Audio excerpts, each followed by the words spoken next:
நீங்க சொல்றதுதான் விஜய் கேக்குறாருன்னு சொல்றாங்களே, அது உண்மையா? நான் சொல்றதாம்மா கேட்குறாரு. ஒரு தடவை அவருக்கு வந்து தும்பல் வந்துருச்சு. அப்போ அவர் டக்குன்னு அப்படி என்னை பார்த்தாரு. ஆ.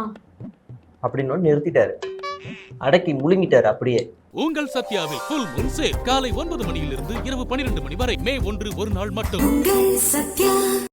நேர்களுக்கு வணக்கம். இன்னைக்கு ஒரு சிறப்பு நேர்காணல். நம்ம யார் கூட பேச போறோம் அப்படின்னா, விஜய் கூடவே இருக்கிற விஜயோட வலதுகை கூட தான் நம்ம பேச போறோம். வணக்கம் சார். வணக்கம். பண்டிட்னு சொல்லுவாங்க. பண்டிட் விஜய் வலதுகை. வணக்கம் சார். சார், இப்போ நீங்க விஜய் கூடவே இருந்துட்டு இருக்கீங்கல்ல, நீங்க சொல்றதுதான் விஜய் கேக்குறாருன்னு சொல்றாங்களே, அது உண்மையா? நான் சொல்றதாம்மா கேட்குறாரு. ஒரு தடவை அவருக்கு வந்து தும்பல் வந்துருச்சு. அப்போ அவர் டக்குன்னு அப்படி என்னை பார்த்தாரு. அப்படின்னு நிறுத்திட்டாரு. அடக்கி முழுங்கிட்டாரு அப்படியே. அப்படி ஏன்னா அந்த நாள் அந்த நேரம் அந்த குரு சேஷத்திரப்படி அந்த நேரத்தில் அவர் தும்பல் மட்டும் விட்டு இருந்தாருன்னா அவருக்கு 7.5 பகவான் அவருடைய முதுகு மேலே ஏறி காது மேலே சுப்போட் அடிச்சு அவரை வந்து சுத்தி சுத்தி அடிச்சு விளையாடி இருப்பாரு அவருடைய வாழ்க்கையில. நல்ல மட்டும்தானா இல்ல அவசர வேலைகள் ஏதாவது வந்தா கூட? ஒரு நாள் காலையில ரொம்ப அவசரமா அவருக்கு, ரொம்ப அவசரம். அப்ப நான் சொன்னேன் போகவே கூடாதுங்க அப்படின்ட்டேன். போகவே கூடாதுன்ட்டேன். அதுக்கப்புறமா அவர் வந்து கஷ்டப்பட்டு உட்கார்ந்து இருந்துட்டு, அன்னைக்கு வெளியில போகிற வேலை, கஷ்டப்பட்டு உட்கார்ந்து இருந்துட்டு அப்புறம் நான் நேரம் பார்த்துக்கிட்டே இருந்தேன். 10:45 ஆனதுக்கு அப்புறமா தான் நான் சொன்னேன். அப்புறமா தான் அவர் வந்து கிளம்பினாரு. ஈவன் கரூர் கூட நான் தான் நாள் குறிச்சு கொடுத்தேன், நேரம் குறிச்சு. கரூருக்கு அவர் லேட்டா போய் இத்தனை உயிர்கள் போனதுக்கும் நீங்க தான் காரணம். இல்ல, அதுல ஒரு மணித்துளி, நான் சொன்ன மணித்துளில இருந்து ஒரு மணித்துளி நேரம் ஆயிருக்கு. நான் சொன்னது 8:30. அவர் போன நேரம் 8:32. ஓ, நீங்க சொன்னதே லேட்டா, அவர் இன்னும் லேட்டா போயிட்டாரு. அந்த மணித்துளியில் அவரை வந்து பாதுகாக்க வேண்டியிருக்கு. நான் இது வரைக்கும் நேரம் குறித்து நேரம் வந்து பார்த்து கொடுத்ததுல எல்லாருமே நல்லா இருந்திருக்காங்க. என்னால கெட்டவங்கன்னு யாரும் கிடையாது விஜயை தவிர. என்னால வாழ்ந்தவங்க தான் அதிகம். சரி, இதுக்கு முன்னாடி நீங்க யாருக்கெல்லாம் ஒர்க் பண்ணிருக்கீங்க? அதாவது பாத்தீங்கன்னா எம்ஜிஆர், அப்புறம் சிவாஜி கணேசன், அப்புறம் அந்த தங்க தட்டுலேயே ஃபர்ஸ்ட் ஒருத்தர் சாப்பிட்டார்ல, நல்ல நவரச நாயகன், பழைய காலத்து ஆக்டர். அவரு கார்லாம் பெட்ரூம் வரைக்கும் கார்லலாம் போவார்னு சொல்லுவாங்க அவரை. அவருடைய சாயல்லாம் நான் யார்கிட்ட பார்த்தேன்னா அஜித்குமார்கிட்ட பார்த்தேன். அல்டிமேட் ஸ்டார் அஜித்குமார்கிட்ட பார்த்தேன். அப்போ அவர் நான் முடிவு பண்ணிட்டேன், அவர் தான் அடுத்த சூப்பர் ஸ்டாரு அப்படின்னு முடிவு பண்ணிட்டேன். அப்புறம் நான் வந்து பார்க்கும்போது சூப்பர் ஸ்டார் இருக்கார்ல, அவர் வந்து அரசியலுக்கு வந்தாருன்னா அடுத்து சிஎம் அப்படின்னு நான் வந்து முடிவு பண்ணுறேன். அப்போ நான் பார்த்து கணித்த படித்த ஒரு ஆஸ்ட்ரோனாட்டா, பேர் என்ன, ஏதோ ஒன்று, அதுக்கு வந்து பார்க்க ஏதோ ஒன்று இடிக்குது. நான் வந்து பார்க்கும்போது பார்த்தீங்கன்னா ஒரு பெரிய ஆள் நான். அதனால இப்போ நான் விஜய்க்கு வந்து பாதுகாத்ததுல நான் இன்னைக்கு விஜய் தான் அடுத்த சிஎம் ஆவார், அதில் எந்த மாற்று கருத்தும் இல்லை. இன்னைக்கு நான் சொல்றது தான் அவர் செய்கிறாரு. அவருக்கு நான் தான் எல்லாமே பார்த்து செஞ்சுக்கிட்டு இருக்கேன். சரி, நீங்க இப்ப எங்கெங்கயோ இருந்த நீங்க எப்படி விஜய் கிட்ட வந்து சேர்ந்தீங்க? அவரே கூப்பிட்டாரா, நீங்க போனீங்களா? நான் சும்மா ஒன்று ஃப்ளூக்ல சொன்னா அது நடந்துருச்சு. உடனே நான் சக்தி வாய்ந்தவன் நினைச்சு நீ கூப்பிட்டு உள்ள உட்கார வச்சுக்கிட்டாங்க லூசு பசங்க. இப்ப திருச்செந்தூர் போயிருக்காரு, அதுவும் நீங்க சொல்லிதானே? திருச்செந்தூர் போறார், சீரடி போறார், நாளைக்கு தர்கா போறார், நாளை கழிச்சு இது வேளாங்கண்ணி போறார். அதுக்கப்புறம் தேவைப்பட்டுச்சுன்னா சவுகார்பேட்டைக்கு போய் ஜெயின் கோயிலுக்கு போவாப்புல. அதுவும்னா சாய்பாபா, ஆஞ்சநேயர் கோயில், எல்லா கோயிலும் ஏறி இறங்குறாரு. மேல்மருவத்தூர்ல தீ மிதிக்கிறாரு. ஐயப்பனுக்கு மாலை போட்டு செருப்புலாம் மலை ஏறி நடக்கிறாரு. உண்மையாவே நடக்கிறாரு. அதுக்கப்புறமா பாலவாக்கத்துல இருந்து வேளாங்கண்ணிக்கு நடந்தே போறாரு. இதெல்லாம் மே 4க்கு அப்புறமா, மே 4க்கு முன்னாடியா? அது நம்ம சொல்ல முடியாது.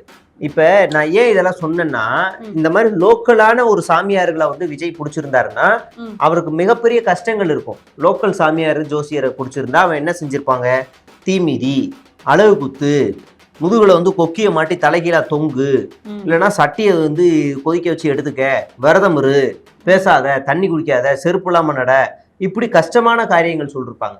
இப்ப நம்ம கிட்ட வந்தீங்கன்னா, எலைட்டான ஆளுங்கள நம்ம கிட்ட வந்தீங்க அப்படின்னா நாங்க பார்த்து செஞ்சு கொடுப்போம். உங்களுக்கு ரொம்ப நோகாம போய் கோயிலுக்கு போய் லைட்டா அப்படி வந்துட்டு அப்புறம் அடுத்து அப்படியே வெளியே வந்துடலாம். இந்த மாதிரி பரிகாரங்கள். நீங்க இந்த பரிகாரம்லாம் வந்து அடித்தட்டு மக்கள் கிட்ட தான் சொல்றது? ஆமா. சந்தானம் ஒரு படத்துல சொல்லியிருப்பார்ல, இந்த சந்தனத்தை இந்த திருநூறுலாம் நீ அடிச்சுக்க மாட்டேன், நான் தான் அடிச்சுக்கணும்னு. அதெல்லாம் லோக்கல் தான்.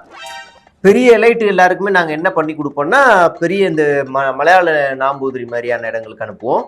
பெரிய பெரிய கோவிலுக்கு போயிட்டு அப்படி லைட்டா நடந்து வந்து வித்தையை காட்டிட்டு வந்துருங்க போதும். அதான் அவங்களுக்கு எல்லாம் கோவில் போயிட்டு வந்தாலே சரியாயிடும். நம்ம சரியாயிடும். தான் உருண்டு பரண்டு நம்ம தான் ஆமா நம்ம தான் உருளணும். நம்மள மாதிரி ஆளுங்கள்லாம் பிராமணர்கள் சாப்பிட்டு முடிச்ச எச்சி இலையில ஒரு 10 வாட்டி உருண்டிங்கன்னா உங்களோட தோஷம் தீட்டு எல்லாமே கழிஞ்சிரும்.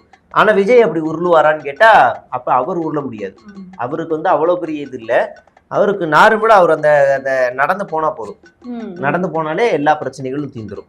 நம்ம அது மாதிரி பண்ணிடலாம். சார் உங்களோட ஞான திருஷ்டி மூலமா மே 4 அன்னைக்கு என்ன நடக்க போகுதுன்னு கொஞ்சம் சொல்லிடுங்களேன் நேயர்களே. மே 4 அன்னைக்கு என்ன இது? மே 4 அன்னைக்கு பாத்தீங்கன்னா ஒரு அசம்பாவிதம் ஒரு சக்தி ஒரு எரிகள் பூமியை நோக்கி வந்துகிட்டு இருக்குமா? எரிகல்லா வந்துகிட்டு இருக்கு.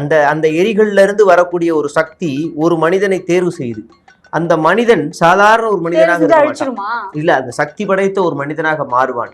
அந்த மனிதனிடம் வந்து அவன் வந்து அந்த தேர்தலில் ஒருவேளை அவன் தோற்றால் 2026 அவன் தோற்றான்னா அதுக்கப்புறமா அவனுக்கு அடுத்தது எல்லாமே வெற்றி தான்.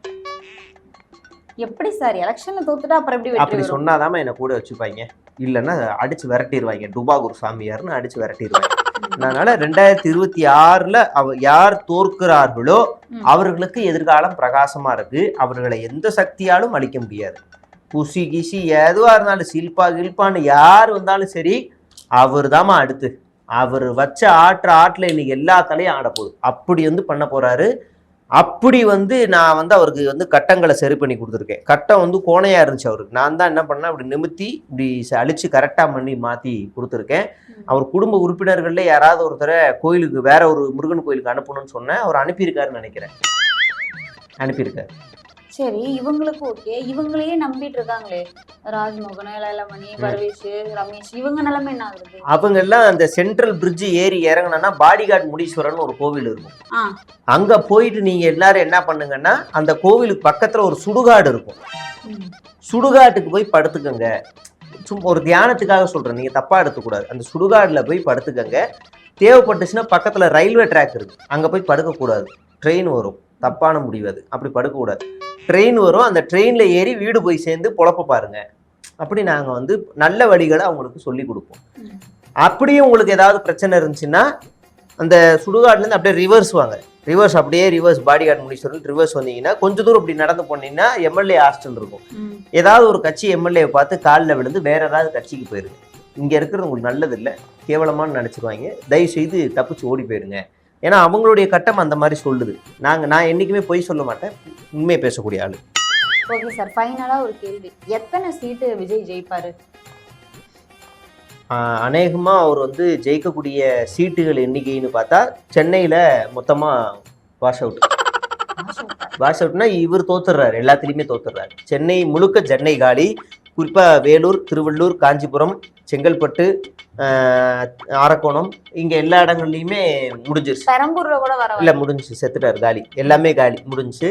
அப்படியே சென்னையில இருந்து அந்த பக்கம் வட மாவட்ட பக்கம் அப்படி கொஞ்சம் நகர்ந்து அப்படி போறோம் அப்படின்னாக்கா விழுப்புரம் சுத்தி இருக்க விருதாச்சலம் தோத்துடுறாரு.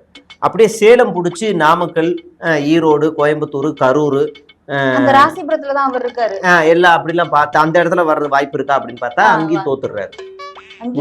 முடிஞ்சு அங்கேயும் காலியா தோத்துறாரு, மண்ணை கவிடுறாரு, நாசமா போயிடுறாரு.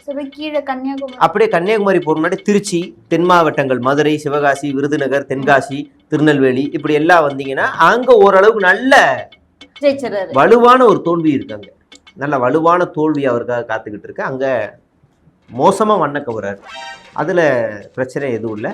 அப்படியே அங்கேருந்து அப்படியே கோஸ்டல் பெல்ட் வழியாக நாகர்கோவில், நாகப்பட்டினம் அப்படியே நீங்கள் அப்படியே வந்து கன்னியாகுமரி வழியாக வந்தீங்கன்னா நல்ல கிறிஸ்டின் நோட்ஸ் நிறைய இருக்குது. கண்டிப்பாக அவங்க தான் செருப்படுத்த அடிக்கிறாங்களே. ஸோ அதில் வந்து அவருக்கு மொத்தமாக முடிஞ்சு போயிடுது. அங்கேயும் நாசமாக போய் அழிஞ்சு போயிடுறாரு. ஸோ அந்த இடமும் காலி ஆயிடுது. இப்போ வேறு ஏதாவது நம்ம விட்டு போயிருக்கோமான்னு சொல்லுங்கள். அங்கே என்ன கணிப்பு வரும்? வேறு எங்கன்னா ஆந்திரா சைடு ஜெயிக்க வாய்ப்பு இருக்குது. ஆந்திரா சைடு கொஞ்சம் போனாருன்னா ஜெயிச்சிருவார், கண்டிப்பா ஜெயிச்சிருவார். ஆமா, அப்படியே தெலுங்கானா சைடு போனாருன்னா எல்லா தொகுதிகளையும் வாஷ் அவுட் ஜெயிச்சிடுறாரு, கன்ஃபார்மா ஜெயிச்சிடுறாரு. கர்நாடகாவில் எதிர்கட்சி இல்லாம இவர் தான் ஆட்சி அமைக்கிறார். அந்த அளவுக்கு நாங்கள் கணிப்பு வந்து கரெக்டாக கணிப்போம். ரொம்ப நன்றி கணிப்புகள்.